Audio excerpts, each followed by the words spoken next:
Hello, my name is Marlon Wyndham, and now I'm here to talk about Black Awareness Day in Brazil, also known as Zamba Day. The holiday, which is celebrated on November 20th, was established officially on November 10th, 2011, and was sanctioned by President Dilma Rousseff, Nunes Paragraph 2. This affirmed Black people's history in Brazil while celebrating the death on November 20th, 1695, of one of their most brilliant military leaders, Zambai.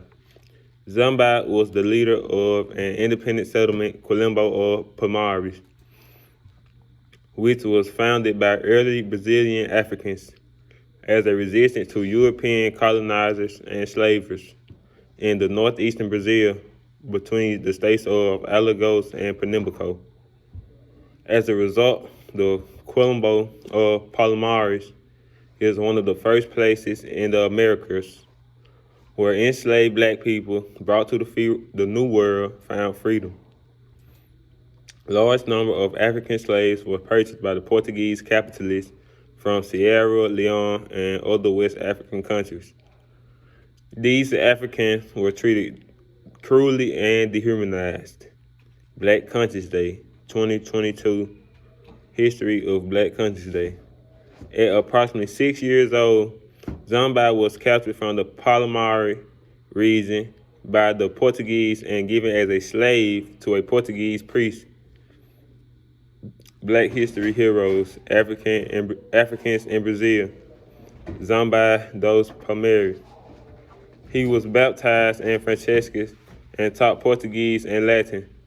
He resisted the white settlers with whom he lived in 1670, fleeing the parish to return to his original home in the Colombo at the age of 15.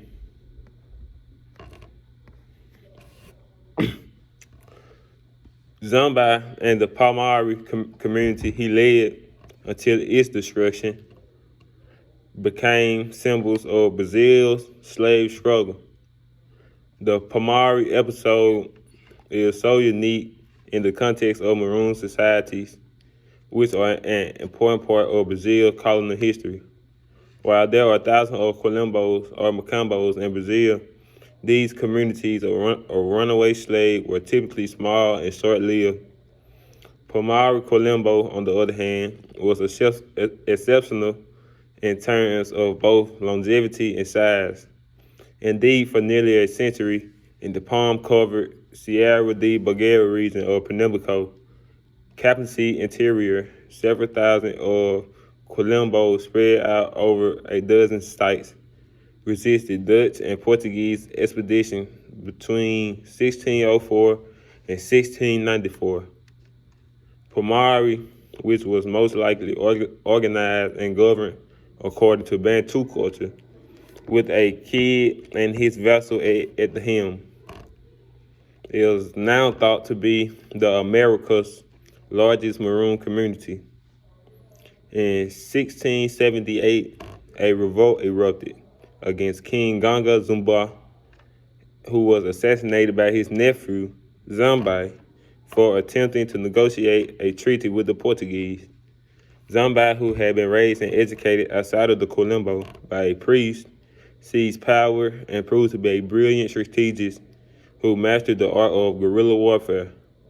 For a long time, he was able to withstand the onslaught of colonial troops before being defeated on February 7, 1694, by Domingos Jorge Velho. The Quimbo was then completely destroyed and the population was wiped out. Zambai, on the other hand, managed to escape and remain free until the day of November 20th, 1695, when he was wounded, most likely after being betrayed by one of his lieutenants. The states was committed at the highest level in the dual commemoration. Both official and civil society highlighted the Year of Zombie or Palmares as enacted by the law.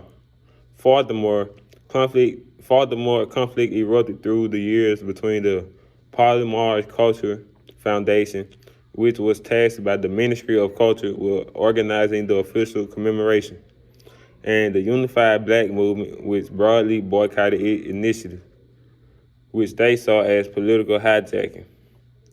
The Black Movement was organized by the March Against Racism and for Equity in Life, which was known as the Zamba March, on the same day in Brasilia.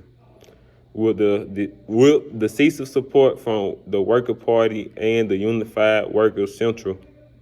Significantly, the march creator, Edson Cardoso, was a Black movement activist as well as one of the 5 founders of the Workers' Party Black Commission in 1984. The support from organized laborers and political party is especially noteworthy given that in 1988, during events commemorating the centennial of slavery abolition, black activists complained about the lack of support from leftist organizations. Several thousand demonstrators came from across the country to denounce racism and the lack of public policies for black populations along a 2-kilometer route beginning at the bus station in Ministries Esplanade. At the end of the march, in the late afternoon, the president received a delegation led by a few ministers. The activists presented the president with a list of demands centered on implementing public policies of positive discrimination in order to provide Afro-descendants with access to universities and vocational education. The demonstrators on November 20 were in fact the culmination of a series of commemorative events. Since then, it has been organized annually by the Municipal Department of Culture in Latin America. 2016 marked its 9th year.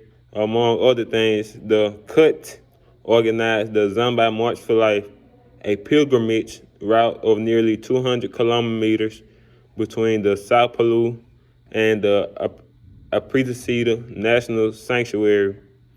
Such favoring surrounding a black hero who represented slave resistance would have been unthinkable 20 years ago.